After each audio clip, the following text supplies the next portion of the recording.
তো তোমাদের কালকে বলেছিলাম না যে আমি সকালে ঘুমের থেকে উঠে আমার প্রতিদিনের নিয়ম এইটা করি, এটা করার পরে বিছানাটা পরিষ্কার করি। তো আজকে বিছানার সাথে সাথে ঘরটাও একটু পরিষ্কার করে নেব। তো দেখো আমি প্রথমে নিজের হাতটাকে দেখলাম, দেখে বললাম করো গিয়ে বসতি লক্ষ্মী, করো মধ্যে সরস্বতী, করো মূলত গোবিন্দ, প্রভাতে করো দর্শন নম।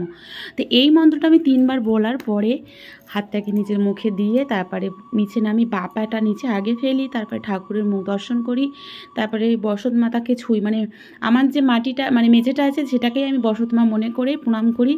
তারপর বাইরে গিয়ে সূর্য প্রণাম করি, সেটা পরে করি। আমার মা কী করে সেটা মা সকালেই করে নেয়, আমার এই সূর্য প্রণামটা সকালে হয় না। তো কখনো কখনো না জানলা খুলে করে নিই, তা সেটা ঠিক নয়, তাই মা বলেছে ওটা ঠিক না। তো তারপরে দেখো আর ঝুলটা সেরকম কিছু হয়নি, একটু জাল জাল মতন হয়েছে রাত্রে, মানে দিনে চোখে দেখা যায় না, রাত্রে যখন শোয়ার সময় যখন লাইট পড়ে না তখন দেখতে পেয়েছি, তখন তারপরে মনে করেছি সকাল হবেই আর আজকে একদম করে নেবো। তো আজকে ঘরটা পরিষ্কারের সাথে সাথে পর্দাগুলো, জানলার নেটগুলো সবটাই পরিষ্কার করে নেবো, কারণ জানলার নেটে না যে ধুলো ধুলো মতন যদি আটকে যায় না, তা হাওয়া বাতাসটা একটু কম খেলে। তো তার জন্য কী করছি, নেটটাও। আর আমাদের বাড়িতে তুলো তুলো টাইপের নোংরাটা আসে, জানি না কোথা থেকে আসে। আমার বাবার শোনা খুব বালিশ কাতা নিয়ে খেলা করে, সেই কারণে কি হয় আমি বুঝতে পারি না। তো যাই হোক, মোটামুটি আর সেরকম নোংরা নেই বলতে গেলে, ওই নোংরাটা যাতে নিচে না পড়ে আমি একদম ওইটা দিয়েই, অল্প অল্প পড়েছে জালটা। আর মাকড়সার জাল একদম ঘরে থাকতেই দেবে না, তো সেই জন্য আমি কি করেছি, একটুখানি দেখলেই সঙ্গে সঙ্গে একদম সেটাকে পরিষ্কার করে নিই, যেহেতু রাত্রেবেলায় দেখেছি রাত্রেবেলায় পরিষ্কার করতে নেই বলে আর আজকেই পরিষ্কার করে নিচ্ছি। আর যেহেতু কালকে হচ্ছে অম্বুবাচী লেগে যাবে, এরপরে অম্বুবাচীতে কাছাকাছি করা এসব করা যাবে না, সেই জন্যই ভাবলাম আজকেই মোটামুটি সব পরিষ্কার করে নিই। আর ওয়েদারটা সেরকম রোদ না হলেও ওয়েদারটা মোটামুটি ভালো আছে, আর আজকে গরমও আছে ভালোই। তো সকাল থেকে শুরু করে দিলাম, অল্প অল্প নোংরা আছে সেটাই পরিষ্কার। আর আমি জানো তো দেওয়াল পর্যন্ত মুছে নিই ভিজে কাপড় দিয়ে, সেটা যখন বিকেল টিকেল সময় হয় তখন করে নিই, তাহলে কী বলো দেওয়ালটাও পরিষ্কার থাকে। যেহেতু আমাদের ঘরের রঙটা অনেক বছর হয়ে গেছে, প্রায় 10 বছর তো হয়েই গিয়েছে পাপাই সোনার জন্মের আগে। তো পাপা সোনার তো 9 বছর পূর্ণ হয়ে গেল, দেখতে দেখতে আমার ছেলের 9 বছর বয়স হয়ে গেছে। তো মোটামুটি পরিষ্কার, আর আমি তো মানে একদিন দুদিন বাদে বাদেই পরিষ্কার করে নিই, সেই জন্য সেরকম নোংরা থাকে না। ওই যেহেতু মাকড়সার জালগুলো ছিল বলেই করে নিচ্ছি। আর বেড কভারটা এখন যেহেতু খুব নোংরা হলে আমি বেড কভারটা এখন চেঞ্জ করে নিতাম, একটু পরে করবো ওটা, কারণ এখন যদি আমি বেড কভারটা চেঞ্জ করতে যাই না আমার অনেকটা সময় নষ্ট হয়ে যাবে, কারণ আমি বেড কভার আমি ওটা হচ্ছে কি পাপার সময় স্কুলে বেরিয়ে টেরিয়ে গেলে তারপরে করব, কারণ যখন এখন তার বিছানায় শোয়াটা হবে না, পাপার সঙ্গে স্কুলে চলে যাবে। তো মানে তার আগেই মানে একটু কাজটা কমিয়ে নিয়ে ওকে স্কুলে দিয়ে পূজা টুজার কাজটা কমপ্লিট করার পরে তারপরে হচ্ছে বেড কভারটা চেঞ্জ করে নেবো। তো যাই হোক মোটামুটি আমার পরিষ্কার হয়েই গিয়েছে। এখন আমি যে জামা কাপড়গুলো ছিল ওগুলো নিয়ে গিয়ে এখন ভিজিয়ে দিয়ে আসবো বাইরে। আর আমার না ক্যামেরাটা মানে অফ করতে ভুলে গিয়েছিলাম, আর আমি আমাদিকে কাজ করছিলাম, আর আমার জানো তো স্ট্যান্ড নেই, এমনিতেই রেখে রেখে কাজ করি। তো পাপাই সোনা এইটা করছে, আর এইটা করেছে বলেছে এটা আমাকে তাকে দেখাতেই হবে সবাইকে। তো দেখো ও খেলছিল ওইগুলো নিয়ে, আমি বললাম তুমি খালি গায়ে ছিলে, গেঞ্জি পরতে পারো নি, তুমি ক্যামেরার সামনে আসবে তো গেঞ্জি পরে নেবে, তো একটুখানি কেউ কিছু মনে করো না। তো দেখো এই খেলনাগুলো ওকে দেখাতেই হবে, তো একটুখানি জাস্ট দেখালাম। তো চলো সকালে বাইরের দিকে যাই একটু। এই মেনি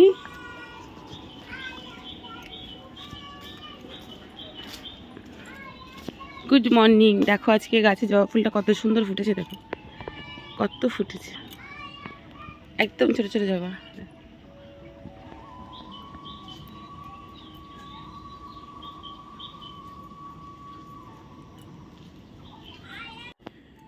তো তারপরে স্নানটা করেছি, আর স্নান করার আগে 1 গামলি মেলে দিয়ে এসেছি, যেহেতু কলে কী বলো তো একবার মৌ স্নান করছিল তখন কাজ হচ্ছে, দেওর স্নান করবে, অফিসে বেরোবে, তারপরে এখন দিদা বাসন মাজছিল। তো আমি বললাম দিদা তুমি তাহলে মাজো, আমি তাহলে স্নান করতে পারবো না, তাহলে কি করি 1 গামলি জামা কাপড় আগে মেলে দিয়ে আসি। তো ওই জন্য স্নান করার আগে 1 গামলি জামা কাপড় মেলে দিয়ে এসেছি, আর পরে আবার গামলিতে মেলে দিয়ে যাবো। এগুলো সব মেলে দেওয়া ছিল, একটু উল্টে পাল্টিয়ে না দিলে তো ওয়েদার তো খারাপ, শুকাবে না, অনেক কেচেছি।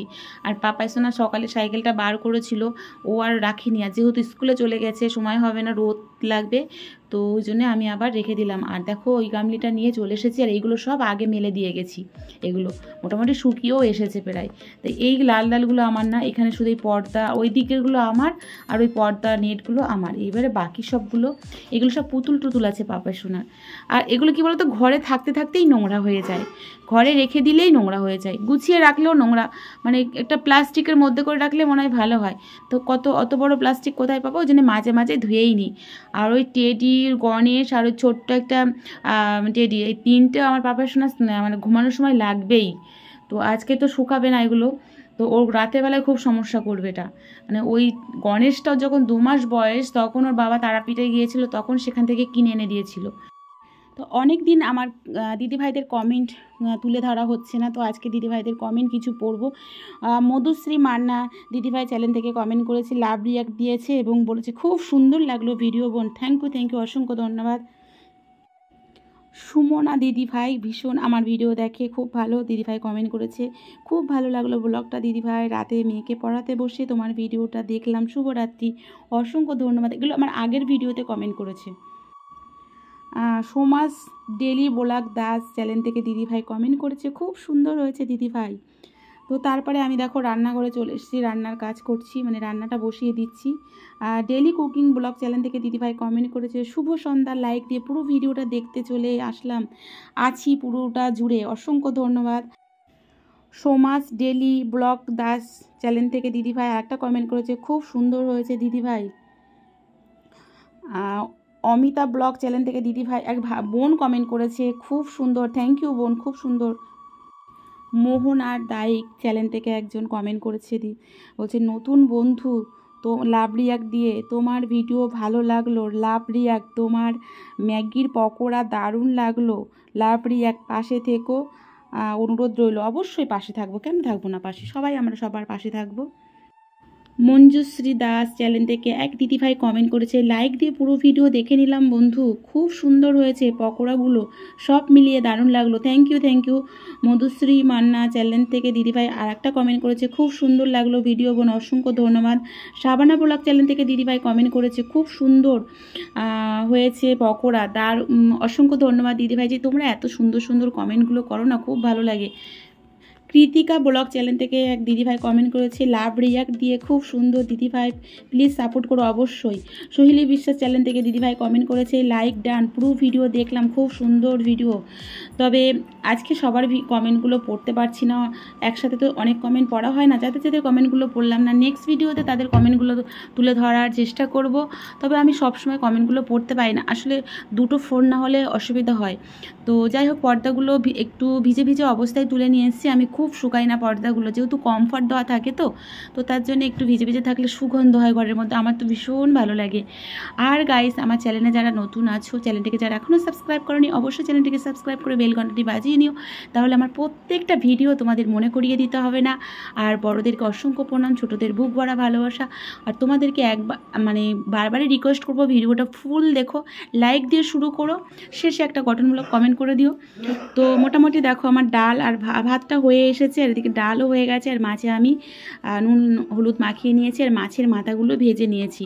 তো আজকে রেসিপিগুলো এই যে দুপুরে চলে এসেছি তোমাদের দেখানোর জন্য। ডালটাই অলরেডি সিদ্ধ করে নিয়ে সাইডে আবার গামলিতে দিয়ে গরম হচ্ছে আস্তে আস্তে। আর এদিকে বাটা মাছগুলো না ভাজা শুরু করে দিয়েছি, 3 পিস বাটা মাছ এনেছিল, আর এই মাছগুলো ভাজা করছি ভক্তর জন্যে, কারণ ভক্তকে না মাছ ভাজা মাংস না দিলে ভাতই খায় না।